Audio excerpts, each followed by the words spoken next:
Sí, nosotros con el relevamiento quisimos cuantificar qué era lo que pasaba con la parte económica y bueno, en una primera instancia nos dimos cuenta que no era tan el cuello de botella como se piensa. Encontramos datos de márgenes, de márgenes netos por hectárea muy interesantes y bueno, y a partir de eso en la parte de mi trabajo le pusimos énfasis en los productores que obtienen buenos resultados y que son muy diversos, desde productores sobre basalto con áreas de 0% de campo mejorado hasta productores del litoral agrícola que hacen cría. Sí. Entonces, bueno, ver qué es lo que hacen para obtener esos márgenes que están arriba de 100 y en el área agrícola de $200 de margen neto por hectárea. Sí. Margen neto por hectárea en cría, el promedio está en 80 y algo, ¿no? $80. Y bueno, entonces le pusimos un poco, $75 es el promedio entre los 17. Le pusimos el foco en los que tienen ingresos mayores a $100, que en esos 5 que tienen ingresos mayores a $100 encontramos una gran diversidad de ambientes, de sistemas, de zonas y bueno, y de diseños de los predios. Entonces quisimos ver qué es lo que hacen para obtener esos porcentajes, esos márgenes, ese resultado económico. ¿Y qué hacen concretamente estos productores que están con los máximos niveles? Bueno, encontramos como valores similares lo que son los porcentajes de marcación y los pesos al destete. Pesos al destete arriba de 176 kilos destarados, o sea que el peso bruto de campo es arriba de 200 kilos. Y lo que son porcentajes de marcación, no de destete, no de preñez, sino de marcación, arriba del 80%. O sea que los porcentajes de preñez andan cercanos al 90%. Destete a los 6 meses. Destete a los 6 meses y entore a los 2 años en estos 5 casos. O sea que las variables que se asemejan en estos 5 predios, viendo todas las diversidades de diseño de recursos, son el porcentaje de marcación y el peso al destete. Pusimos énfasis y dijimos, bueno, ¿cómo hacen para lograr esos porcentajes de marcación? Y encontramos una vaca muy bien alimentada, donde con esquemas de manejo bien definidos en lo que son las fechas de servicio, la duración de los servicios, la fecha de destete de los terneros, que es rigurosamente 6 meses, no se atrasa para ver si se gana más kilos, no, son 6 meses y son 6 meses. Desteta. Exacto. Y bueno, pero principalmente es la alimentación de la vaca. El momento que se prioriza la alimentación en estos 5 casos es desde la aparición hasta el servicio y durante el mismo. En este caso, la alimentación se prioriza en ese momento.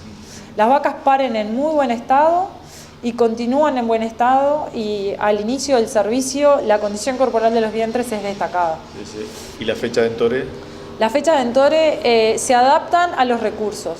Por ejemplo, en el basalto las fechas de entore son a inicios de octubre y tenemos el caso de un productor del litoral que su fecha de entore es el 1 de julio. Hay un manejo diferencial de la vaca de primer cría. Sí, también eso es otro dato que resaltamos de los 5 predios. Las vacas de primer cría se manejan de forma diferencial, se priorizan en la alimentación y se obtienen buenos porcentajes de preñez en la misma. Hay un refugo de la vaca fallada también.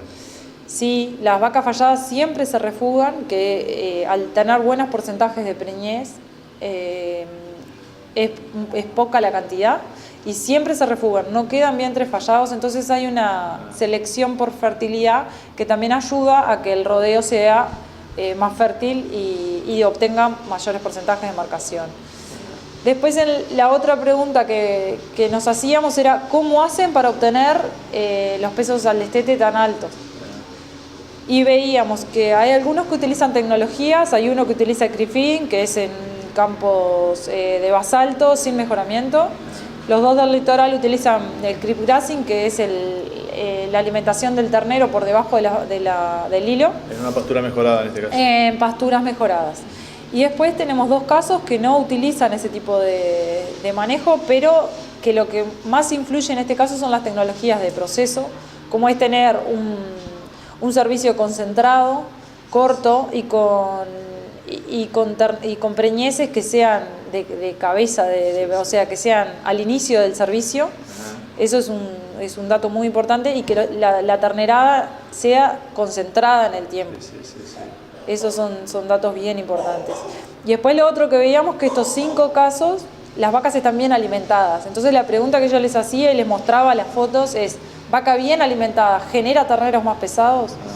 Y por los productores que hay acá hubo un consenso y bueno, lo seguiremos discutiendo. ¿Y el tema sanitario cómo juega todo esto? El tema sanitario también afecta, está afectando en lo que es las diferencias entre el porcentaje de preñez y marcación.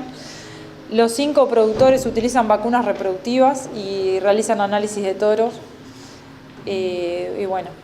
¿El tema genético? El tema genético también estaría influyendo en lo que es el peso al destete. Pero se vio que había en algunos casos cruzas, sí, y en otros casos razas puras y no había diferencia también, ¿no? Exacto, en 3 casos se realizan cruzamientos, también como forma de obtener terneros más pesados. Y hay en 2 casos que se utiliza la raza Verdin Angus como raza pura y otro establecimiento que utiliza la raza Hereford como raza pura. Tienen años de selección para estas características.